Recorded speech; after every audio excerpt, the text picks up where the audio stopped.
বন্ধুরা কেমন আছেন সবাই? আশা করি সবাই অনেক অনেক ভালো আছেন।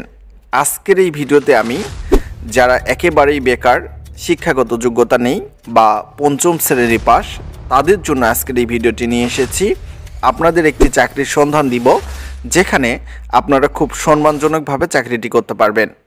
আপনারা যারা গ্রামে বসবাস করেন বা যারা বেকার রয়েছেন, তারা জানেন ঢাকা শহরের বিভিন্ন বাসা বাড়িতে সিকিউরিটি গার্ড তারা রাখে।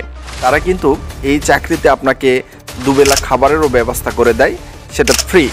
এবং এই চাকরির বেতন 15 থেকে 20,000 টাকা হয়ে থাকে। সো আপনারা যারা বেকার অবস্থায় বসে রয়েছেন, আপনারা কিন্তু গার্ডের দায়িত্ব পালন করতে পারেন, যেখানে আপনাকে কোনো কাজ করতে হবে না। যদি বাসা থেকে গাড়ি বের হয়ে যায় বা গাড়ি বাসার ভিতরে ইন করে, সেক্ষেত্রে কিন্তু আপনাদের শুধু গেট খোলা আর লাগানো এই কাজটি করতে হবে। সো যারা বাসায় বসে রয়েছেন, বেকার রয়েছেন, আপনারা যদি এই চাকরি সম্পর্কে আরও ডিটেলস খবর পেতে চান, তাহলে অবশ্যই কমেন্ট করবেন।